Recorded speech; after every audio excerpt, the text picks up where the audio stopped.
Introduction. More than just houses. These are monuments. Let me tell you something straight up. We're not talking about your average McMansion in the suburbs here. We're diving deep into a world where the driveways are longer than most people's entire properties, where guest house means a 5,000 square foot mini mansion, and where the monthly utility bills could pay off someone's mortgage. This is the realm of Black billionaire real estate. And it's not just about having a nice place to crash after a long day. It's about making a statement that echoes through generations. When you think about wealth in America, traditionally, the image that comes to mind probably doesn't include Black faces. But that's changing, and it's changing fast. The properties we're about to explore aren't just addresses. They're declarations of arrival, monuments to perseverance, and proof that the American dream, as elusive as it's been for Black Americans, is still attainable if you're willing to grind harder than anyone else. 1. Billionaire real estate equals the ultimate flex of wealth and power. Look, anyone can buy a house. Hell, with a decent credit score and a steady job, you can get yourself a nice 3-bedroom in a good neighborhood. But when you're talking about billionaire properties, you're entering a completely different universe. These aren't homes, they're empires. Real estate has always been the ultimate status symbol in America. It's tangible, it's visible, and unlike stocks or crypto or whatever investment vehicle is hot right now, you can actually walk through it, live in it, and show it off. For Black billionaires especially, these properties represent something even deeper. They're proof of concept. They're middle fingers to every system that was designed to keep Black folks from accumulating generational wealth. Think about it this way. For decades, Black Americans were literally prevented from buying property in certain neighborhoods through redlining, racist lending practices, and straight-up violence. The GI Bill after World War II helped millions of white families build wealth through home ownership, while Black veterans were systematically excluded. So when Oprah drops $50 million on a sprawling estate in Montecito, she's not just buying a nice view of the Pacific Ocean, she's buying a piece of American history that her ancestors were violently excluded from. These properties serve multiple purposes. They're personal sanctuaries where incredibly busy, constantly in the spotlight individuals can actually breathe. They're investment vehicles that appreciate over time. They're compounds where families can gather away from public scrutiny. And yeah, they're absolutely statements of power. When you own 340 acres like Tyler Perry does, you're not just wealthy. You're a landowner in a country that once didn't even recognize your humanity. The psychology behind these purchases is fascinating too. For self-made billionaires, and most of the Black billionaires in America are self-made, there's something deeply satisfying about owning property. It's permanent in a way that fame isn't. Music trends change, movies flop, sports careers end, but that land is yours, and it'll be your kids and grandkids. It's generational wealth in its most literal form. 2. Legendary Black billionaires and their insane properties. Let's get into the good stuff. The actual houses that'll make your jaw drop. Oprah Winfrey, the Queen of Montecito. When people talk about celebrity real estate, Oprah's name comes up first, and for good reason. Her main residence, affectionately called the Promised Land, sits on 42 acres in Montecito, California, one of the most exclusive zip codes in America. She bought this property back in 2001 for about $50 million, which at the time seemed absolutely insane. Now, it's estimated to be worth well over $100 million, possibly pushing $200 million depending on who you ask. But here's what's wild. It's not just the price tag. The estate includes a 23,000 square foot main house, multiple guest houses, a tea house where she hosts her famous friends, rose gardens that would make English royalty jealous, orchards with avocado and citrus trees, and views of both the mountains and the Pacific Ocean. She's got horses, peacocks roaming around, and more privacy than most people could ever dream of. Oprah didn't stop there, though. She's built an entire real estate portfolio in Montecito and beyond. She's bought surrounding properties to increase her privacy and land holdings. She owns a ski chalet in Colorado worth around $14 million. She's got property in Maui, Hawaii. At one point, she was one of the largest private landowners in Maui with over 1,000 acres spread across multiple properties. What makes Oprah's real estate game so impressive isn't just the money, it's the strategy. She buys in areas that are already exclusive, then holds on to the properties long term. She's not flipping houses for quick profits. She's building an empire that'll appreciate for decades. That's billionaire thinking right there. And let's be real. Seeing a black woman own that much prime California real estate in neighborhoods that a generation ago would have had covenants specifically excluding black buyers hits different. That's not just success, that's rewriting history.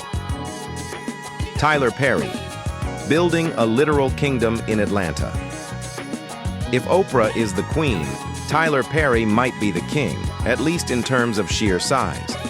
His estate outside Atlanta sits on 340 acres. Let me repeat that, 340 acres. That's bigger than Vatican City. That's bigger than Monaco. That's a small town. The main house alone is 40,000 square feet, about the size of a decent-sized grocery store, with 8 bedrooms and 12 bathrooms.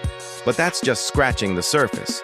The property includes a private airstrip, because why drive to the airport when you can literally have planes land at your house?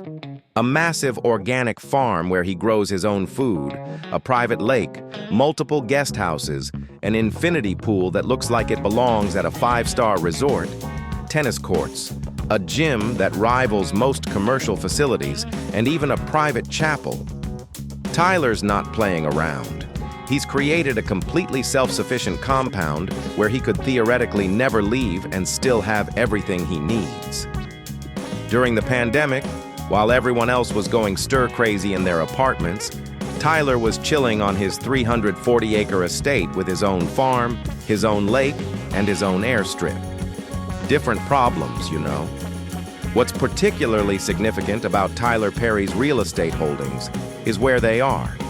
He chose Atlanta, a city that's been called Black Hollywood and has become the epicenter of black cultural and economic power in America. He's not trying to integrate into white spaces. He's building his empire in a city where black excellence is the norm. His studio in Atlanta, Tyler Perry Studios, sits on 330 acres and is one of the largest production studios in the country, larger than Warner Brothers, Universal, Sony, and Paramount combined. That's not just wealth, that's institutional power. Robert F. Smith, the quiet billionaire with serious taste.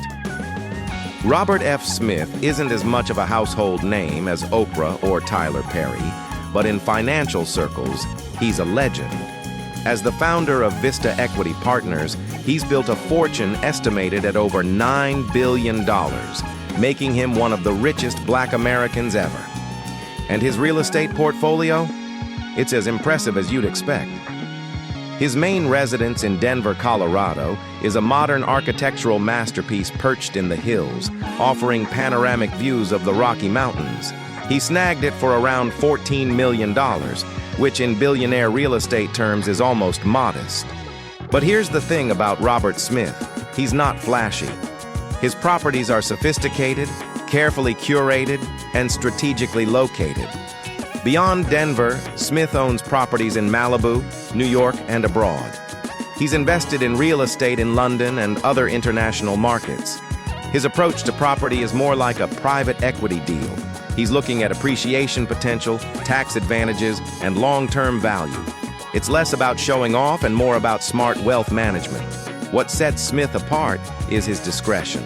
While other billionaires are posting their houses on social media or giving magazine tours, Smith keeps his properties relatively private. That's old money thinking.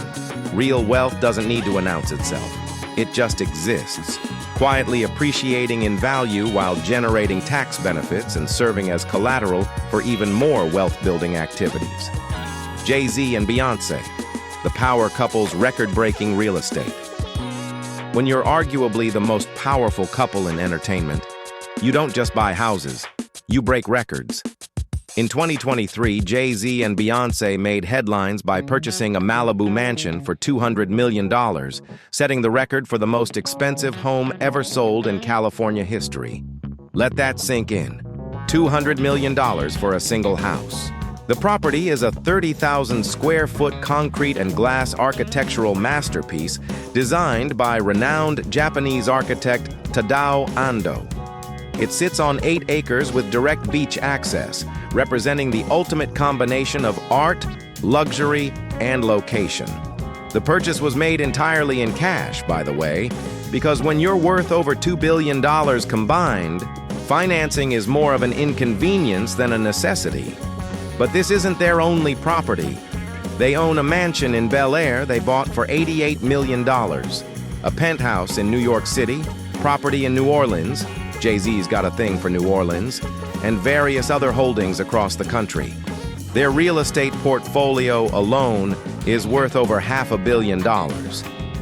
What's interesting about Jay and Bay's approach to real estate is how it mirrors their approach to business overall. They go big, they go strategic, and they make moves that get attention. That $200 million Malibu purchase wasn't just about having a nice beach house. It was a statement. It showed that black wealth can compete at the absolute highest levels of American luxury. It's the kind of move that changes what people think is possible. LeBron James. From Akron to Beverly Hills. LeBron James isn't just one of the greatest basketball players ever.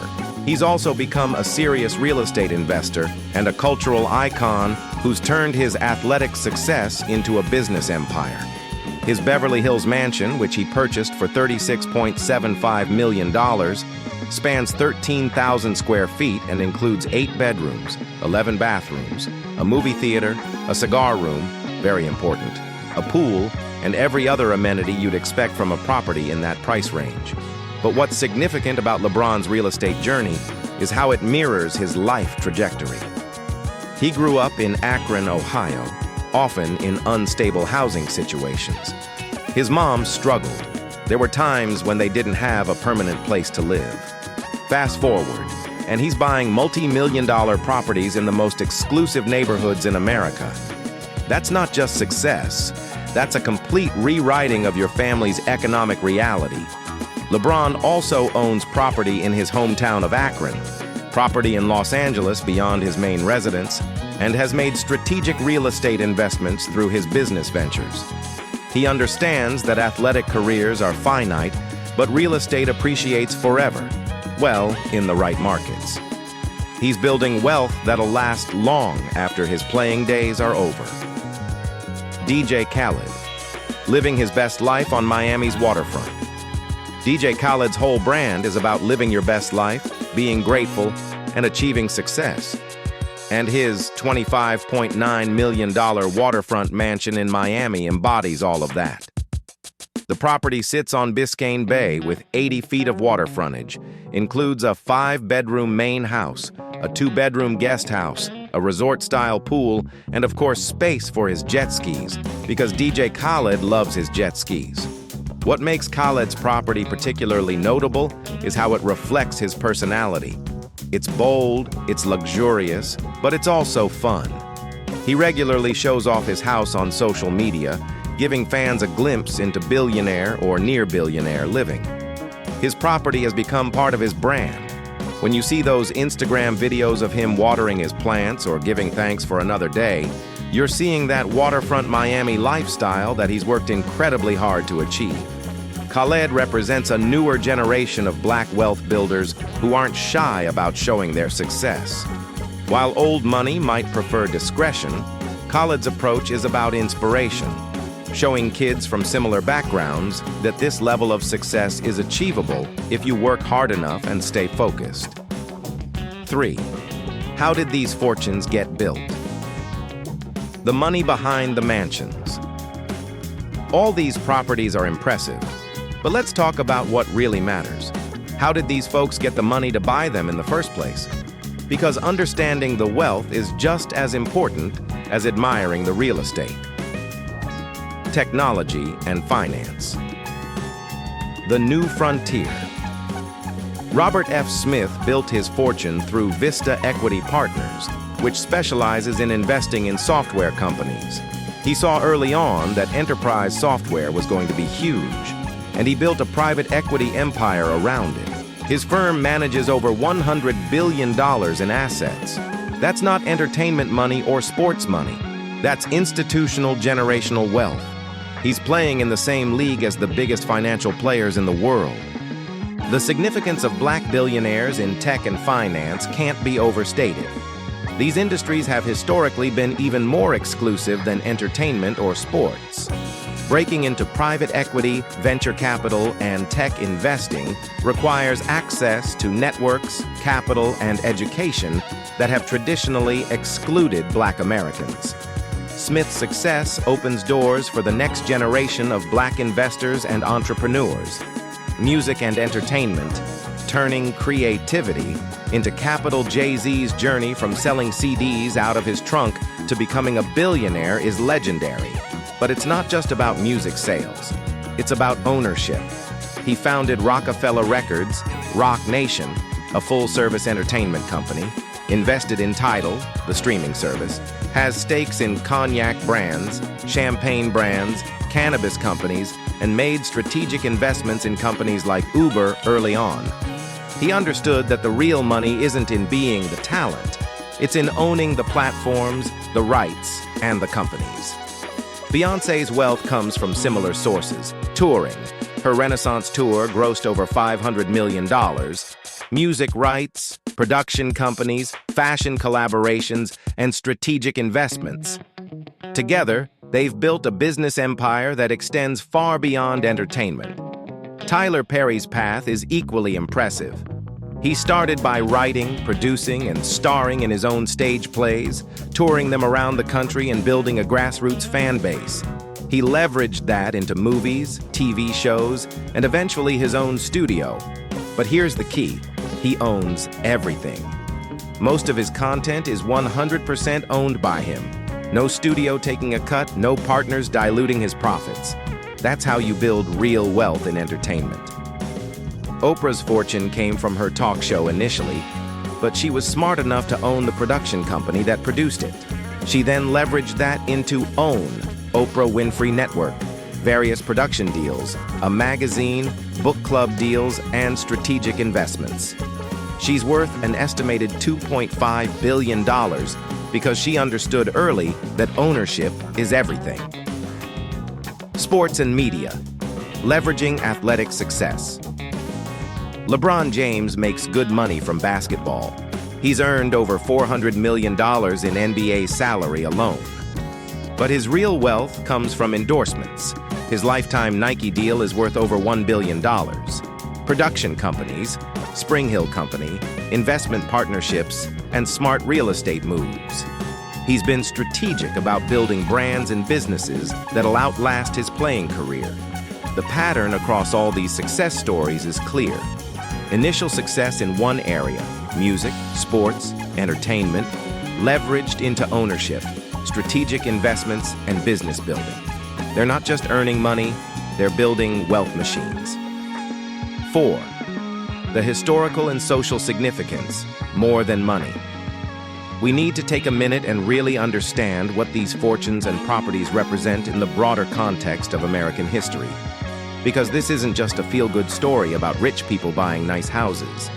For most of American history, Black people were systematically excluded from building wealth. Slavery, obviously, but also what came after. Jim Crow laws, redlining, discriminatory lending, exclusion from unions, lower wages for the same work, and violent suppression of Black economic success. See, Black Wall Street in Tulsa, destroyed by white mobs in 1921. The home ownership gap between Black and white Americans is one of the most persistent indicators of racial wealth inequality. Even today, Black home ownership rates are lower than they were in the 1960s. Black families are routinely steered toward less desirable properties, charged higher interest rates, and denied mortgages at higher rates than white applicants with similar financial profiles.